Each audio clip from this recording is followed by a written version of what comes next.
Welcome back to the Intentional Household Podcast. If you're stuck in the cycle of bedtime battles, toddler tantrums, or endless sleepless nights, you're not alone. There's a better way than just getting through the day exhausted. In this episode, I'm joined by Shantelle Alliman, certified sleep and behavior coach and founder of Blissful Babies Parent Coaching.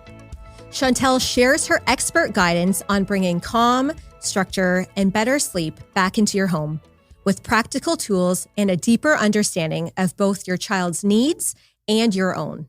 Shantelle, tell us about Blissful Babies and what led you to becoming a coach for parents and behavior.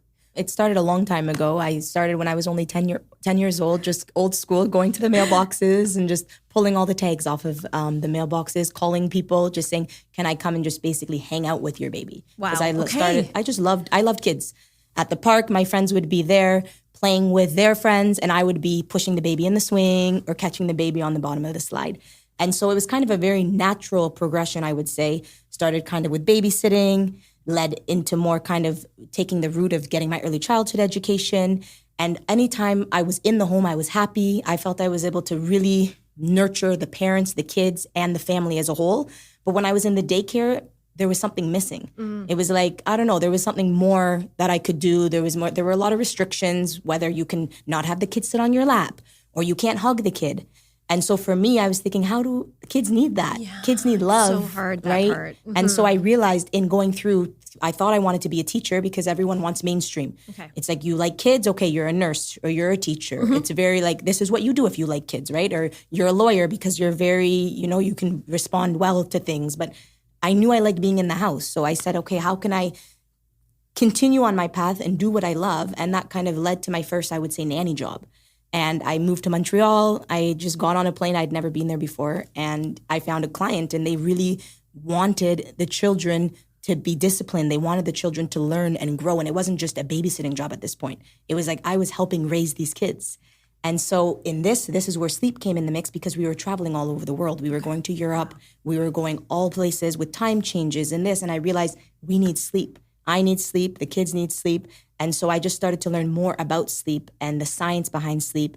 And in that as well, people would comment about how, wow, the kids are so well behaved. But I found because I was in so many homes, it came naturally.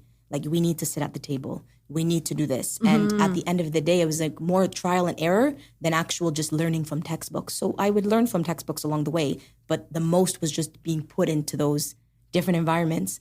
And then where I became a coach is because there were more people that wanted it. So I said, how can I reach more people? Okay. How can I help more people? Rather than just staying with one family, I can put it online and help more and more people. And that's where Blissful Babies by Shantelle came into play. Wow. It sounds very much like a natural progression for you, full of passion. Yes. I love what I do. I love children. I love the clients. And I always say, when you lead with your heart, everything just comes. And so sometimes people say, well, how did you learn this? And I always get emotional because my grandma really, she gave me so much love. And so I always say, where do you learn it? It's like when you feel loved and there's no pressure, it's like, that's what kids want, and that's what clients want. They just want to feel loved and supported and heard. And so that's, I would say, where it comes from. Yeah. Yes, exactly. I mean, it sounds like you've helped so many families. Yes. I'd love to talk about your success rate. Yes. And what you think makes your approach so effective.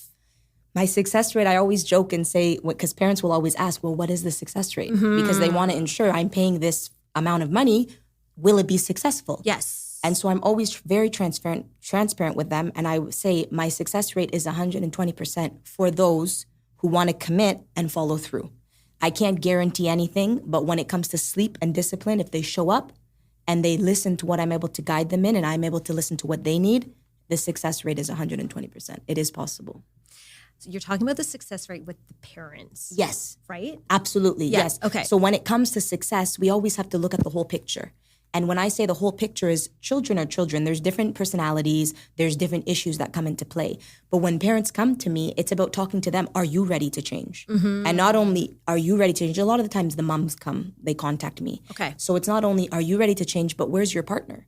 Is he also in the picture? Good point. Right? Because if one is trying to work on parents. tantrums and disciplines, and then a lot of the time it's the iPad. Yeah. They don't want to get the iPad, and either mom or dad are just giving it when the other one's like, I'm really trying to pull back. Let's go to the park. It takes two, right? And so I can never have just one parent on board. I need both parents showing up for the meeting and both parents continuing to show up and agree this is the change we want. If the baby's crying and we're doing a 5-minute timer, are both parents going to do it, or is one going to step in and say, no, after 2 minutes, it's too much, right? And so it's really making sure both parents are on board in order to get that success. Ooh, that's such a good point. And really, for the value of time, you're like, okay, let's be real. Yes. I don't want to waste your time. Don't want to waste my time. Yes. You both need to be involved. If there are two parents, we need both of you. Absolutely. And that's the thing. And a lot of people appreciate the no BS approach because I would say I'm very big on it's no BS. It's like, this is the change you want. You came to me because you want change. So let's make it happen. And sometimes a week in or 2 weeks in, it's hard. It's like, this is really hard. Is this going to work? And I just remind them, why did you come? Yeah. Right? And just go back to the beginning and just kind of pull them in and say, it's going to be okay. It's going to be hard, but let's push through.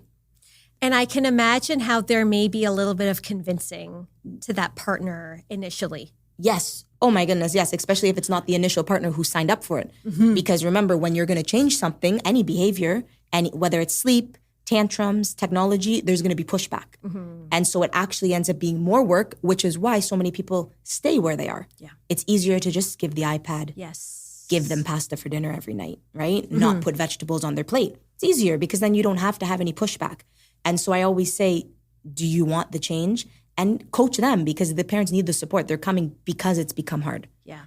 But they also need that hand-holding. And I tell parents, anyone can go on ChatGPT. You can go on Google, TikTok. It's all there. The answers, what I do is out there. But it's about the hand-holding and the hug and to say, you're safe.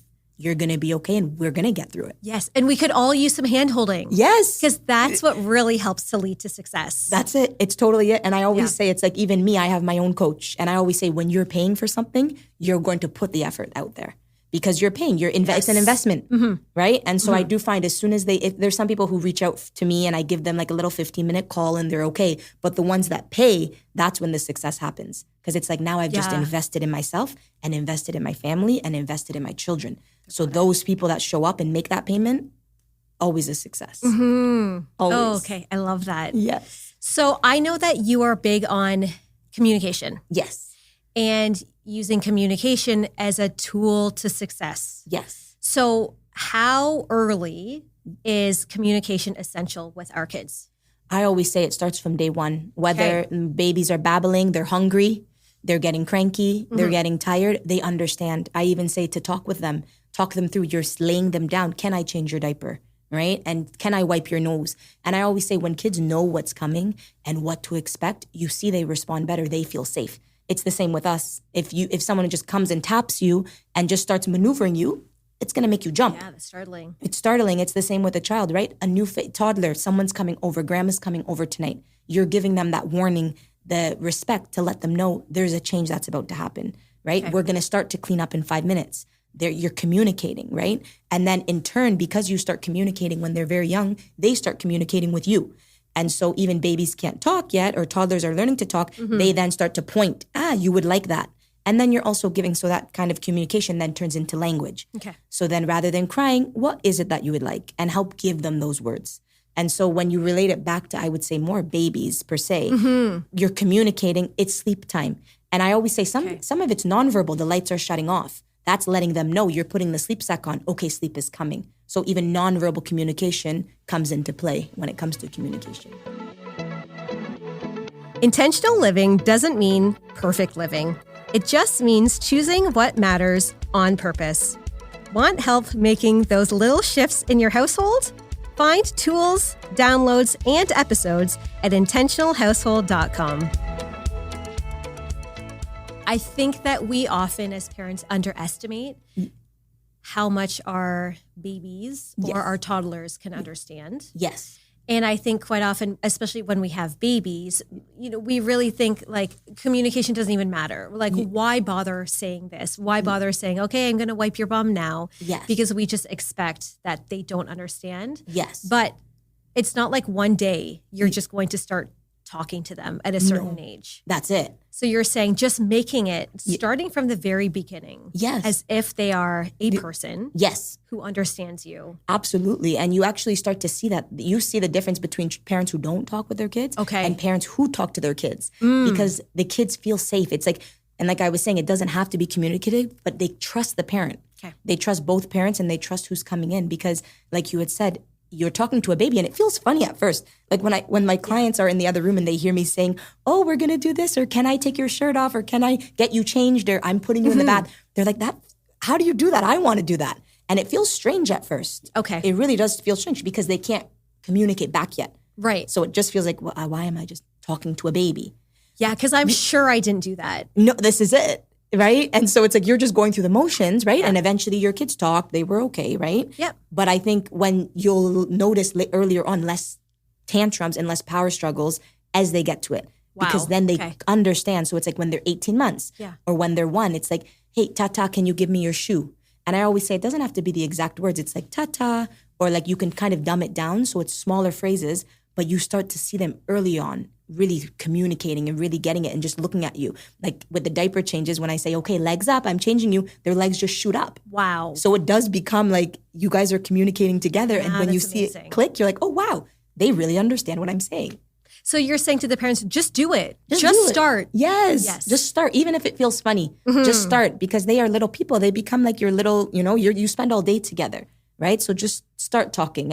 I'm putting the diaper, even little thing, I'm putting your diaper in the garbage. And then they get older. Can you put your diaper in the garbage? Wow. And so I remember diaper garbage. And there's 2 words and it's small. Like I always say, it doesn't have to be a big sentence, very simple. And that's better, like 2 or 3 words when they're young. Oh, I love that. Yeah. Okay.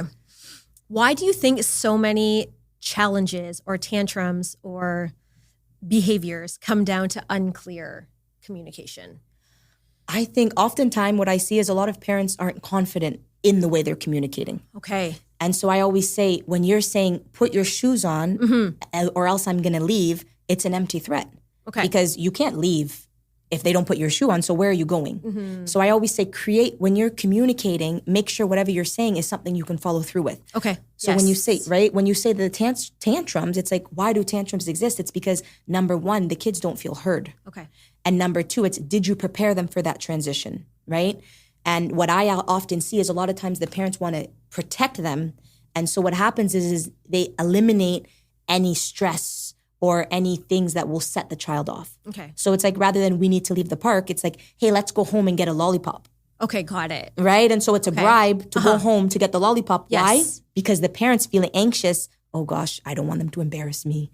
I don't want them to start crying. I don't want another power struggle. I just want to go home. Okay. So now you see they're using a distraction tactic. Yes. Rather than here's the lollipop. It's like, right? And you've probably have done that before. 100%. Let's get the ice cream. let's leave the park and get the ice cream. Yes. Right? Hey, there's ice cream at home. Meanwhile, there still has to be dinner, but we're just going to talk about the ice cream. Okay. Right? Okay. And so where does the power struggle come from? The parents don't often want the meltdowns. So they'll do whatever it takes. But I said, it's okay for kids to be upset. So rather than avoiding the meltdown, you're going to be sad too. Maybe you're out dancing and you're having fun and you don't want to go. There's been times where you don't want to stop the fun. And so it's the same with kids. Sometimes we think that they're robots and they don't have emotion. I see you're upset. You don't want to leave the park. What about 5 more minutes? I'm going to put my timer on. Okay. So now they're actually, they know they have 5 minutes and then they're going to hear it. Beep, beep, beep. They're actually getting a little thing. Okay, that now signals their body it's time to go. But then you've also respected them. Okay. You've let them know, okay, would you like 5 more minutes? You've communicated 5 minutes, whatever you communicate. And then they feel they have a little bit of control because tantrums come from control. Okay. When kids feel out of control, they melt down. Yes. Okay, so you're saying don't use the lollipop. Yes. Or the ice cream as a distraction. Exactly. Okay, deal with it. Yes. The time being. Yes. So that they can deal with their emotions, let it out. Yes. You sort it out. That's it. Okay. And it's okay. I always tell parents, it's okay for kids to be sad. It's okay for adults to be sad. We can cry. We can be upset. Of course, they're having fun. They're chasing. Billy Bob came to the park and they're having fun. They don't know the next time they're going to see that friend maybe, right? They're in the middle of a game. So it's like, okay, the next time somebody gets tagged, then we're going to go. Because it's just acknowledging what it is while still acknowledging they feel upset. And that's okay. I see you're upset. I see you're crying. Are you right? And let them also, they might say how they feel. I'm so mad that I have to leave. And they can be mad. Okay. They can be mad. Crying. Yes. Why do you think parents are so afraid to let their kids cry? Or why do you think it's so hard for them to deal with the crying? A lot of it comes down to how they feel, right? Yes. And so, because kids cry, right? And so, but it's very triggering. If you're in the grocery store and a kid starts screaming, even a baby, right? Because babies cry, and when we feel that, it's survival. We are supposed to react when we hear someone crying. Even if, just think of an adult crying outside, we're going to feel, oh my gosh, we're going to feel that, right? And so when you come back to crying and why parents are afraid of it, it's how they feel inside. They hear crying and who's staring at me, right? I give the example of going out for dinner. I believe children should be able to sit at a table for dinner when they're going out for dinner. There's been people where they're like, oh my gosh, they're going to look at me. And it's okay. Like, I always say practice that during less busy times. Okay. But they're allowed to be upset at the table. And we as a society now, I feel like we don't like to hear crying. People get annoyed, right? You just give them the iPad. And so then we feel judged rather than supported, right? Your kid's having a tantrum in the grocery store. People are staring at you rather than supporting you. Okay. Imagine if we turned it and said, you got this, mama. I know. Right? Because that is how I feel. Yes. When a child is going through a tantrum in the grocery store. Yes. And you can see that the mom is struggling. I want to say to the mom, like, I feel you. Yes, right? Exactly. Like, yes. But they don't. Instead, they look, they stare, they judge. Yeah, and they want to leave. The mom wants to leave as soon as possible. Exactly, which then stops the tantrum. Yeah, okay. But I always believe in let the tantrum happen. Okay. It's okay. They're kids. They fit in the society just as much as we do. And so although it's uncomfortable, once you allow it to happen 2 or 3 times and then teach them ways to communicate rather than screaming, but not in the middle of the tantrum. Because if you've ever dealt with a child in a tantrum, they're off. They've already shut off. So we're not going to say, hey, start trying to coach them. Now's not the time. Okay. Let them get through it. And then after, how could we have handled that? We talk about it afterwards. Now, during a tantrum, yes, are there any things that we as the parent can do to support them? So I always say during the tantrum, you become grounded. Okay. So it's actually the parent's job to be this calm place because the kids are already tantruming. So it's our job to breathe and become grounded and just say, it's going to be okay. Okay. And you can put them in a safe space. Make sure you're not going to let them scream in the middle of the grocery store. So guide them, head out, but allow them to, whether they're in the car screaming, allow them to get the tantrum out because it's not a bad thing to scream. Okay. But then that comes down to, effective communicating. Because if a 2 or 3-year-old or 4-year-old is screaming, let's give them the tools so that they can talk through it. They don't have to use the screaming and crying because at the end of the day, a 4 or 5-year-old screaming in the middle of the store, have we taught him or her those skills so they don't have to scream? And also, I always say, set it up. So if you're going toy shopping or if you're going to the park, ahead of time, let them know, we're going to the grocery store. This is our list. And it actually is very handy. Yes. Do you see it on our list? Okay. Okay, not next time, but let's add it to our next list. Okay. And that actually really does help. Or it's saying you're going to the toy store, which is a hard one, to get a birthday present for Sally. Yes. Hey, we're going to the toy store. We're going to get a present for Sally. Who are we getting a present for? Sally. Okay, maybe there's something you want. Let's add it to your birthday or Christmas list. Okay. But what are we going to the store for? A present for Sally. Oh, what are we going to get Sally? And then when their eyes light up, when they enter the toy store, oh, I want this. Okay, let's add it to your list. Yep. They feel so heard, it's gone.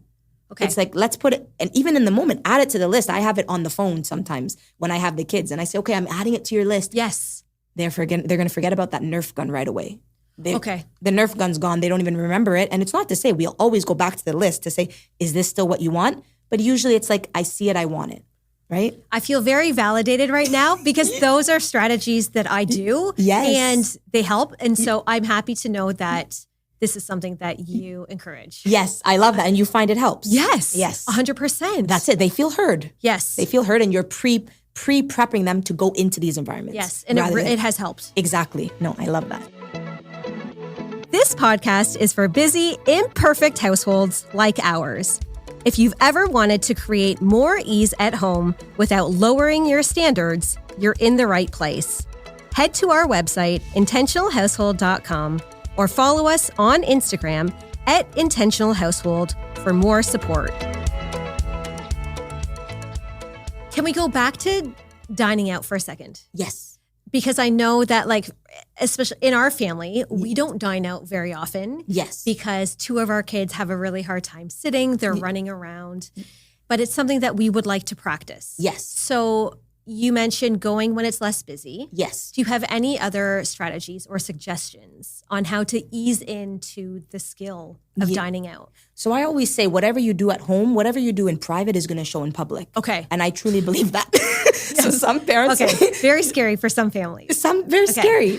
And so I always say it's not time to practice your dinner skills taking your kids to the keg at 7 p.m. Okay. That's not the time to be practicing how we sit still and behave at a table. And so I always say, okay, how are they eating at home? Do you have a family dinner? Are they sitting up? Are there no iPads and no TVs around? And then as it's coming into practice, say, hey, we're going to go to this restaurant and lead up to it and say, okay, this is how we're sitting here. When we go to the restaurant, can you show me that that's what we do? I believe in bringing crayons, little notepads. I don't believe in any technology at the table, but I do, like their hands like to keep busy, right? And so it's like once children know that once we get to the table, we sit down, we order, and we model that behavior, and we acknowledge they're still children. They're going to test. It's hard for them to sit. But once children, I would say 2 are up, there's no reason why they can't get through an hour meal. Okay. And another thing I've also suggested is no technology before. Because when you're giving technology before shutting the technology, you're heightening them. Okay. So you're setting them up to be explosive. Are they hungry? Is another thing. Don't go when the children's so hungry. They're smelling things. And they can't wait for the food. They can't wait for the food. Okay. And so that's another big thing. Give them a little snack before. Okay. Not a huge one, but make sure they're not hungry. How do we feel when we're hungry? Right? Okay. And so there's little things like that, those little tricks, and it makes all the difference. I'm hungry. I'm hungry. Don't go in when they're hungry. Just like we can't, it's hard for us when we're hungry. The waiting when you're hungry and you're in this environment with no technology around, you're having to sit up, you're having to perform, it's hard on these children. So I would say make sure you set them up. Give them a little snack before, no technology 30 minutes prior, and talking about it on the way to the restaurant. Okay. What are we going to do? What are you excited for? How do we sit at the table? And get them to, can we list 3 rules that we do when we're at the table? Okay. And that helps them feel a part, and they each have a rule. So then it's like, okay, and if it's not happening, can we nicely remind each other? So then they feel that they're also going to remind you, daddy, and the other ones. So let them also play in a part. If mommy does this, can you remind me? Oh, I love this. Right? Because then they feel like you're not just watching them. They're also watching you. Oh, if I slurp with my straw, can you just remind mommy that's not what we do with our straw? Because then they're also now on guard watching. Okay. Right? They feel like they're an active participant in the dining experience. Okay. And I mean, I'm seeing that it comes down to communication. Yes. Setting the expectations in advance and communicating to them. Yes. What you expect and how they can be successful. Exactly. And the thing is I always say kids are smarter than we think, right? And so it's like, this is how I expect you to behave at the table and holding them accountable. Okay. I want to be able to do these things. Daddy wants to be able to do these things. So let's be able to do this so we can go out more and make it a fun experience and then praise them at the end. Okay. Hey, I noticed you did that. I'm so proud of you. Wow. Because kids want praise, right? Or even in the middle, wow, you're sitting so nicely. Okay. Or I love, another thing I encourage is let them order. Let them circle what they want. And they need to start at the age of 3 or 4. Please, can I have? Okay. They're communicating to the server. They're communicating to the server. That's so great. Yes. And so also that, oh, wow, I love how you asked. I love how you used please when you ordered that. Wow. And that helps them. They're feeling like it's an experience, right? A nice boost of confidence. Totally, which we all want, right? Okay. Yeah, we do. Yes. Oh, I love that. Yes. This is so great. I love it. I love it. I love it. Now, you observe family dynamics and you coach parents directly. Yes. So why is it that you focus on the parents first? I always focus on the parents because children come as blank slates, right? Okay. Right? They have personalities and stuff, but they're still new in it. Okay. Where parents, they've been here 25 years, 30 years plus. Some of my clients 55 or 60. They have their habits, right? Yeah. They have their things they enjoy. They have their things, how they want things, right? The shoes have to be this way, where children are more moldable. And so I always say how we respond is how the children will respond. So if we start to get flustered, if we start to get anxious. Yes, that's what I wanted to ask about. Yes. And like how our own, say, anxieties can affect our kids and their behavior. And that's it. And they affect it greater than we think, right? Okay. Whether we're scared of water, whether we're scared, whatever it is, we put those fears on our children without even realizing it. Okay. And then be careful. I always say the park example, when the children are learning to climb. Mm-hmm. If you're nervous, no, you're going to fall. that then puts that nervousness onto the child. Okay. Right? My rule is if they don't know how to use it on their own, they're not allowed to use it. Yes. Right? Okay. And so that eliminates that. But if they are able to use it, there's no reason why we can't stand behind them, be there supporting them from behind and letting them know, let's try this another time. Let's go try another thing that is more age appropriate. Okay. So then they don't feel like they're nervous and you don't feel nervous because they're climbing on this big, big structure. But when it comes to that, it's important to calm themselves down. You were asking why I need to work with parents first. It's because they are the ones who usually set the triggers in their children or set the anxieties in their children, right? And so I was actually talking to my friend's grandmother a few days ago, and she's in her 70s, and I said, what did you do with sleep? I was very curious because I said old school mentality is you would put the baby down and the baby is going to cry a little bit. And so she was saying, this new way of parenting is like bubble parent. It's like very helicopter parenting. And it's like, just let the kids be kids. Okay. Just it's like we're putting all our anxieties. And she's like, the kid's going to go down. I'm not going to rock the thing all day. I have things to do. I need to hang the laundry. And so the kids just became a part of my life. But now it's the parents becoming a part of the kids' lives. Yes. We do everything for our kids, right? Sporting activities. You have to be around. You need to be available. And it's like all about the kid rather than they came into your life. How can we live together? How can we allow them to enter into our world while still helping them in their world, right? And so it's important for parents to work through their own deep, deep desires and issues and anxieties so we don't pass those on to our children. And it's okay. We all have things that set us off, but it's about, okay, the baby's crying at night. I get so nervous. I'm sweating. What can I do? And it's just about grounding yourself and understanding, okay, why is the baby crying? Okay. Or why is the child having the tantrum? Or why are these outbursts happening? And usually it comes down to how mom and dad are reacting that's enabling those tantrums to happen. Because if we are a mom, like to a baby, the baby can feel our anxiety. Yes. Yeah. That's it. If they can't sleep and then we're frustrated, the baby is going to get more frustrated if we're feeling anxious. That's it. And I don't know if you've ever been in a situation where either a baby or a toddler, you've been with them all day and you're frustrated. And then you come home and either wife or husband comes back and you hand the baby over and the crying stops immediately. And it's like, what? I've been trying all day to stop this baby or child from tantruming. Why? It's a shift in energy. Okay. So if, say, that parent hadn't come home yet. Yes. And we don't have anyone to hand them over to. Yes. Is it just we need to check ourselves? Yes. And take a deep breath? That's it. And calm ourselves? That's it. It's like taking a deep breath. And I always say, as long as the baby or the child's in a safe space, it's okay. And sometimes we think we can't be vulnerable with our children. And I actually think it's very important to be vulnerable. Mommy needs some space right now. Okay. Daddy needs some space right now. The loud spinning you're doing, it's really frustrating me. Okay. And I just need you to stop doing that or go to another room or you remove yourself. Mommy's just going to go take 5 minutes. Yeah. I will be back. And if they follow you, mommy needs to breathe. Please respect my space. Okay. And allowing that, because I think that's the thing. We feel bad. We feel like we need to, after 2 or 3 now, kids don't nap. So it's like, oh my gosh, I have to be stuck. After 3, it's like, what are you going to do?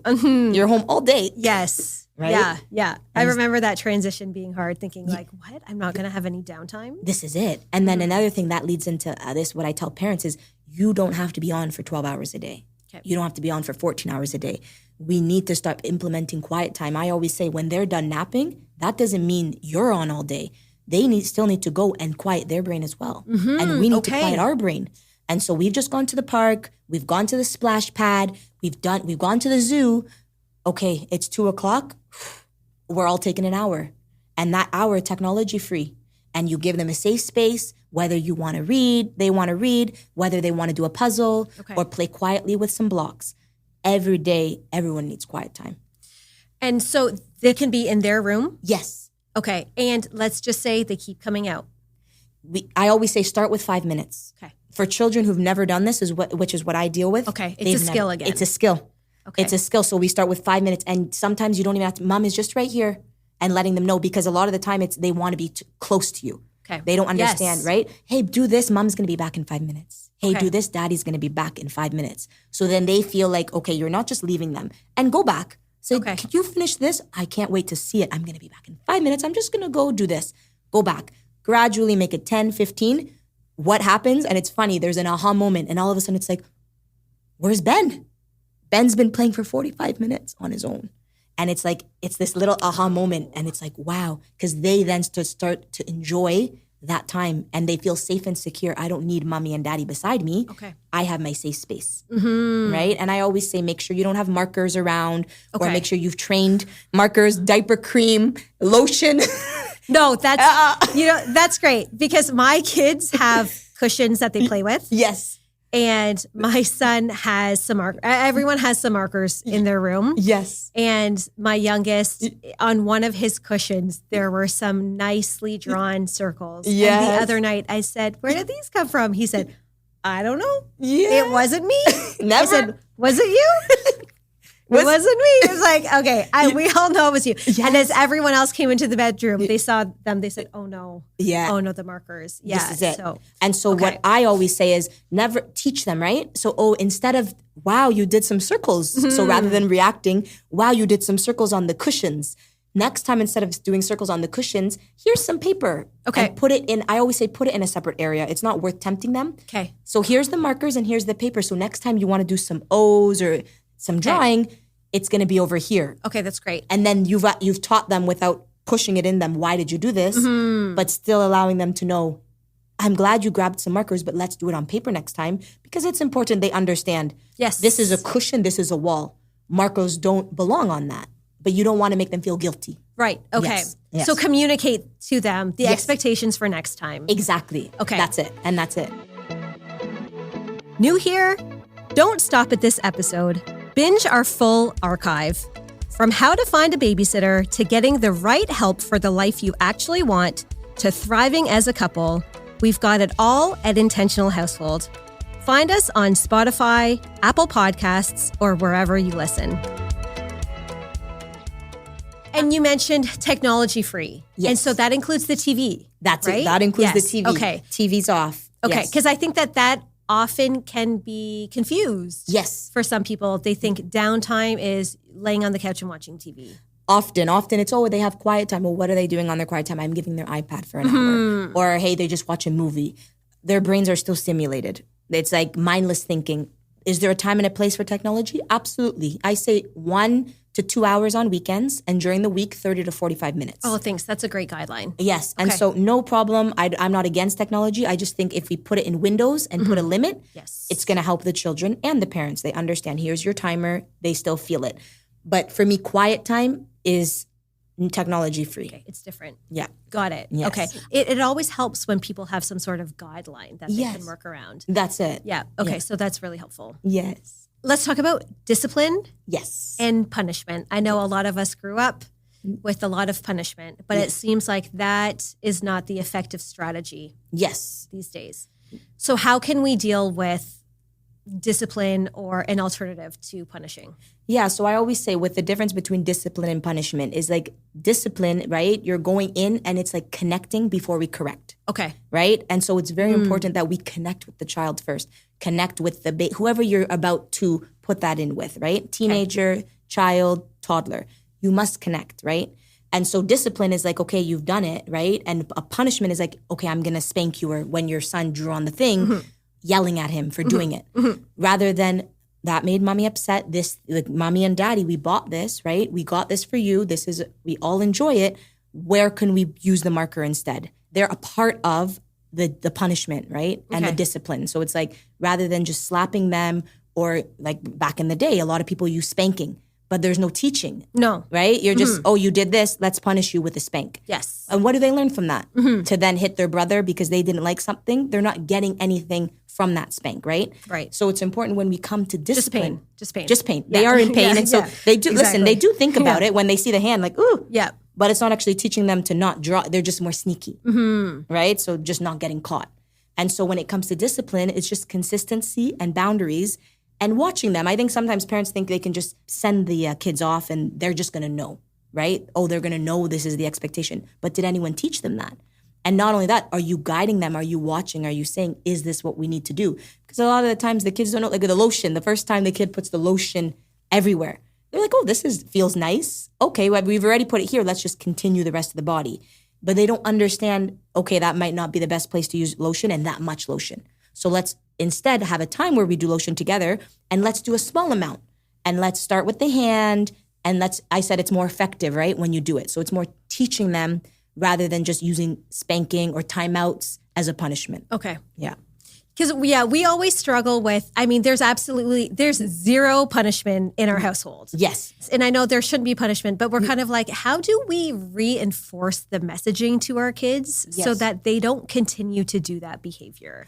Yes. And so I always say tone and like, is there a change in the tone? Okay. Right? And so sometimes when I'm working with kids who I've just come to see, they don't know who I am and I'm a different person. It's like they've done something and they know I'm serious because I go from having fun and then my tone really changes, but I'm still calm and in control. Okay. Right? And so it's like you're calm and in control. It's like, I've asked you to get out of the room because you're causing disturbances.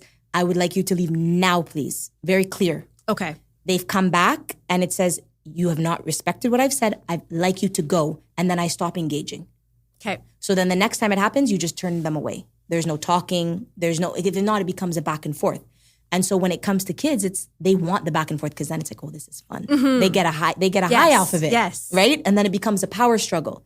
So I always say parents need to own in and you need to stop the struggle because you're in control. The kid's not in control. So you have to allow them to know, this is what I've said. This is either the consequence, and there could be consequence. I always say every child has something that will make them stop. So find what that little thing is. And when you have that wrapped around them, they'll always listen. And it's different for everyone. Whether you can say, if you do that this weekend, we will not be able to go on that play date you've been asking for. Okay. Because you're showing me you can't behave at home. How am I going to trust you at Billy's house? I think that I've always heard that what you want, if you are threatening to take something away, it needs to be connected. Yes. And so I think that's where I've always struggled, finding the connected piece. Exactly. And I always say, because usually it's we're going to talk behavioral, right? Yes. So if they're misbehaving or if they're doing things, that's the connection, right? Okay. How are we going to be able to go and do this if we can't do these behaviors at home? Okay. So, or we still need to practice this because I'm noticing that we're having trouble A, B, C. Okay. So now we are not going to be able to do this until we're ready. And it switches them. And the first time you tell them, it's like, whoa. Like I remember the first time my dad told me I behave like that, I can't go to amusement park. I chose the behavior. My dad really wanted to go. My brother wanted to go. Yeah. But my dad had to follow through. I know. And then he's like, that sucks. I wish I didn't choose that one because now I have to deal with not going. And I really wanted to. That's it. The money's gone. Everything's gone. But guess what? I never did it again. It affected me to this day that I'm like, wow. That was a major consequence. Yeah. So I think it's just finding whatever it is that what is your child's thing? Okay. And use that, but like you said, connect it back. Okay. Because if it's like, you did this, I'm taking away TV. Yeah. It's like, okay, why? So I noticed that you're really heightened right now. You're not able to settle. I can't let you watch TV because it's going to set you off because TV is very stimulating. Okay. Right? So communicate the connection. Yes. Okay. Yeah, and that's important for them. Oh, mommy, I want TV. Daddy, I want TV. Do you remember why we're not watching TV? And allow them to tell you. Because then they're actively participating in why they weren't able to do it. Okay. So always go back to them. Do you remember why you're not going to Parker's today? Oh, I really wanted to go to Parker's. Do you remember why you're not going to Parker's? And make sure you follow through on that item, like you were saying. Yes, and I always say it's a joke because it's more of a punishment for us as adults. It's not real. Yeah. It's a punishment. It is. That's right. So I have to make sure that, am I willing to actually follow through on this or take it away if it's something that I want to do as well? Exactly. And that's a funny one because a lot of the times they take away the iPad. And they're like, holy, how am I going to entertain these kids all day? I just removed whatever they use for 4 or 5 hours of the day. So now it feels like, right? Because now a lot of children don't know how to play independently. So you've removed the iPad, you've removed the TV. Okay, now you're going to be full on parenting. Right? Because now all of the things that they kept them quiet is now gone. So you're going to hear more fighting. You're going to hear more power struggles the first few days. It takes time. Okay. And so I always say, remember, if that's what you chose, you're going to feel it actually more than them because kids bounce back pretty quick. Yes. Feeling overwhelmed at home? You don't need to do it all alone. Our website is packed with practical tools and systems that support intentional living. Visit intentionalhousehold.com to get started today. Let's go back then to kids playing on their own. Yes. Am I wrong in thinking it's similar to the quiet time and that you're building it up? Or like, how would you go about teaching kids to play on their own? Yes, so that's goes back to the quiet time. You have to start something small, right? If a child has never played on their own, and now you'd say go to the playroom, they're not going to know what to do. They could literally stand in the middle of the playroom with all the toys in the world that they wanted, but they don't know what to do because now in this society, it's a very parent adult run play. It's like, okay, let's do this. Yes. We are telling them what to do, right? Where when we were kids, you just give us toys and we start playing, right? And so it is a very adult-run society, and so we're just trying to switch the flip. So it's okay to kind of go in there and start off with them. Sit down. Hey, what are we going to get? Or you even just start playing, and they'll kind of join in. Okay. Oh, I'm going to go build a tower. And so it's a lot of role-playing. And then the idea of the board jar is if you bring in a jar, like then they can just go and grab ideas, right? Hey, I'm bored. I don't know what to do. At least there's something. And if they're younger, you can make pictures on it. So they're not words. So it's a visual. There can be Lego. There can be a fort, right? And so make it a picture instead of words. Okay. And so they can grab, I don't know what to do. Oh, remember the jar we made? They'll grab it and it will give them ideas. And that usually will keep them busy, but it takes time. I say start small, 5 minutes, 10 minutes, be there with them, and then slowly pull back. Okay. Yeah, my daughter, she was really great about coming up with the ideas for the board jar. Yes. Yeah, we could do this, X, Y, and Z. Let's put this in. Yes. And then she came up to me same day, I'm bored. And I said, well, that's great. We have this board jar. Yes. Go find it, like pick something out of it. Yes. And she was like, oh, I don't want to. And I was like, okay, this is skill building. Yes. We need to work on it. And then you noticed in that moment, like, Yeah. okay, this is a skill that she needs to learn. Yes. Right? Because it's like, we've given her the tools, she has it, and then it's like, okay, now what do we do? Right? And she will look you in the face and be like, I don't want this. Yeah. Right? Yeah. And so it's more just like getting them, and like sometimes a jar, sometimes even verbally, right? You have to see what works for each child. Okay. But I think the number one thing is allowing them to say, okay, I can see you are not interested in that. I'm going to allow you to go find something. So you don't always want to give them the answers. Okay. Right? At the beginning, for the first few times, yes, but I'm sorry you feel that way. I'm going to read my book right now. Okay. And then I'm reading my book. My timer's on for 20 minutes. Oh, depending that's on great. the age. If they're 6 or 7, please respect my space. I would like to read my book for 20 minutes. Ooh, okay. Because then you're putting a boundary. Yeah. Please respect, I would like to read. Okay. I can't wait to hear what you decide to do. Okay. Oh, I love that. And it's crazy. And they come up with it because now it's like, oh gosh, right? And it's like, please respect mommy. Okay. The next time you knock, and you're allowed to let them know, like, I put the boundary and I really want to read. I'm so excited. And maybe even share, like some of the kids actually want to hear what you're reading. Okay. I'm going to tell you what I read in the book. And then they get excited, but I'm like, but can you just give me 20 minutes? Okay. Right? And then I will come and see what you're doing, and then you connect. I'm sure it helps when you have that timer, and then they can, even if it's a visual timer as well, then they can see how many minutes are left. Yes. And they like that. The thing is as they get older, we have to hold them accountable to show, like, I need my space. Here's the timer. Please don't interrupt. And like you said, then they can see it. And then it's kind of, 5 more minutes. And they do start to get like a little excited. Okay. And then I get right at the timer, they're there, they're knocking. And it's like, oh my gosh, right? Because they want it's more of like an excitement. Yes. And you're like, okay, my 20 minutes are up. It's done. And the whole time. It's the fastest 20 minutes. The fastest 20 minutes. And it's a lot of back and forth. But when you see it happens, they need to build the skill that I'm safe, I can do this. Okay. And can you explain why it is so important for kids to be able to play on their own? Yeah, for me, it's important. Number one, parents need their space. Okay. And they need their time, right? But then it goes to, as these kids get older, it's like to constantly be entertained. It's not reality. Okay. Right? And now because of the phones and because of Instagram and TikTok, so quick, things are coming quickly. Text messages, right? It's like we reply and we're just expecting all this information to come at once.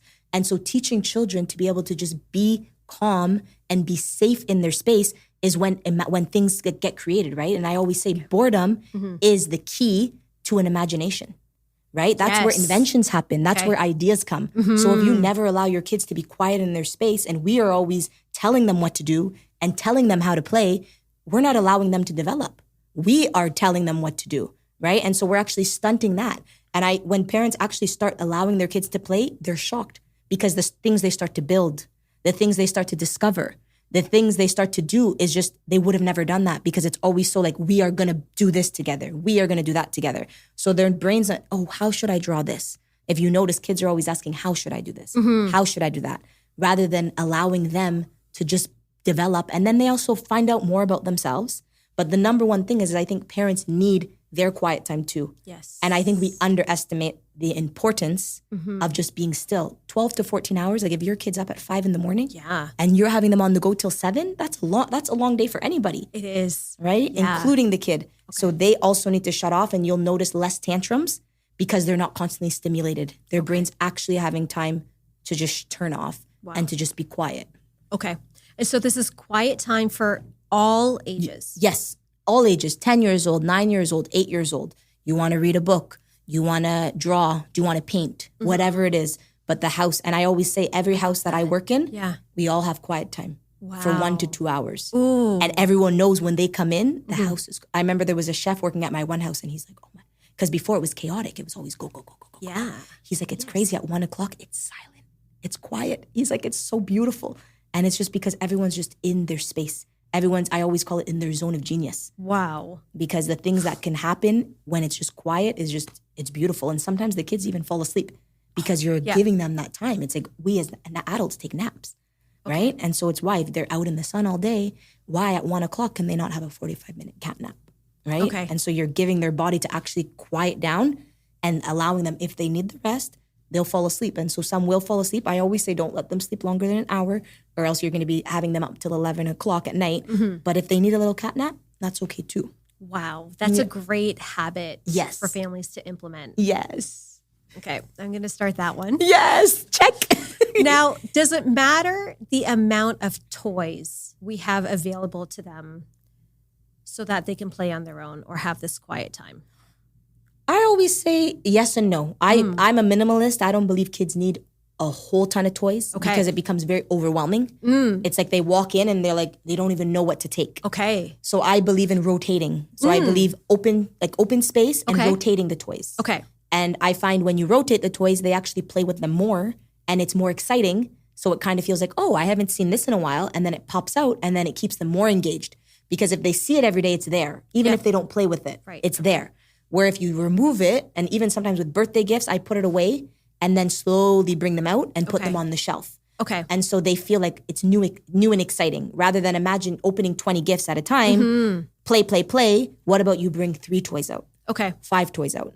And so I do find that helps when they are not overwhelmed because more choices is harder for children. Yes. Right? They're like, I don't know what I want. I know. Like when you go to the ice cream store and there are 40 options. That's it. I get so frustrated. I wish the ice cream shops had 10 options max. How much easier would that be? Yes. And then you're sampling, you're like, oh, and then you end up going to the original one you wanted, but it's a lot. And so children are the same. Yes. When they have so many options in front of them, it's like, what do I play with? And they become overwhelmed. If they had 5, it's like, here you go in the playroom, and then they'll find something much easier because they're not overwhelmed. Okay. So as you're bringing these items out, are you also taking some items from the shelf and putting them elsewhere where they're, behind a cupboard or they're not seen? Yes. So I always say kids always have a favorite toy. Okay. There's always a favorite toy. I always keep that out and you'll learn what they play with often. Okay. But if you notice, they haven't touched that one in a while or it's just been sitting there because you're also active in their play. You're going to see what they're playing with, what they've put away. And so if you notice it's just been sitting there, remove that, put a new toy, but always take away. You don't just leave it there and then it's like, it's more exciting and less choice. If you just keep adding to it, it's like too much. So it goes to the thing of having too much. And when there's too much, they don't know what to choose. Okay. Yes. You have me reevaluating our playroom at our house. You're going to be reorganizing and all the toys that are in there. And maybe we could put some away. Totally. And then you're going to see, and then they can also see. Okay. I always say when there's so much, it's like they don't know what to play with. And so when I start working with a client, that's always the first thing. I go to the kid's space. Oh, wow. Okay. And I reorganize all of it. And then they're like, wow, I never saw this. Or, oh my gosh, I forgot about this. And they get excited. And then it's like, okay, let's choose your 5 favorites. We're going to put some of this away. But they get excited because a lot of it's covered or it's hard to access. And so you'll see they become more active in their play space when you start removing and taking away. Okay. Yeah. And, like for myself, and I imagine many other parents for birthdays, it can be very overwhelming bringing all those toys or even, like other holidays where gifts are given. It can be very overwhelming bringing all of those toys into the household. Yes. And so this is a really great strategy so that you aren't overwhelming the space. That's it. And I always say kids always have a few things they want to open. Like if you leave it up to the kids, they want it all. Mm-hmm. So I always let them know, choose 1 or 2 toys. Okay. What do you want to choose first? We're going to put those away for another time.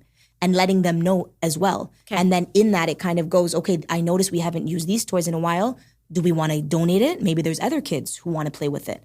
And having them actively participate in cleaning the toy room out. Okay. And say, let's give some of these away because now these toys, to make space for the new toys coming in. And then out of sight, out of mind. The kids will remember the Christmas toys for a few days. Don't open them, put the other ones away, and slowly bring it back in. Oh, I love that. Yes. This is going to help me. Yes. Shantelle, for families who want to learn about your support, Yes. firstly, can you explain the support that you provide and then how people can find you? Yes, of course. So for my support, I offer 12-hour days or 24-hour support. I would say more the baby support. So a lot of clients hire me when they find out they're having a baby. Okay. And I basically move in with them and do 24 hours. And so that is parents who sleep is a priority. They want their baby to be sleeping by 3 months. So they have me there to help support mom in postpartum recovery. That's the sleep side of things. And then there's the overnight support. And that's for parents who are really struggling with getting their baby to sleep, usually around 6 to 9 months old. Baby's getting up many times a night. They're at their wits' end. They've tried everything and they just need support. And so that's either online or I offer in person as well. Okay. The behavioral side is a little bit different. It's usually a weekend intensive. And so they basically jump on a call with me. We talk about the behavior issues. And then I actually go into the home, observe what's going on, and then come up with a plan for the whole family unit. And that's, I would say, that's it. And where to find me is at Blissful Babies by Shantelle. And I have a 15-minute free consultation. Thanks so much for joining. This has been an amazing conversation, Shantelle. Thank you for having me. It's been wonderful. Thank you so much for listening to the Intentional Household podcast. If you enjoyed this episode, be sure to subscribe so you don't miss the next one. We'd love to have you as part of our community. Join us on Instagram, YouTube, and Pinterest at Intentional Household, where we're sharing even more tips, tools, and resources to help your home run with more ease, intention, and joy. Until next time, here's to creating a household that supports the life you want to live.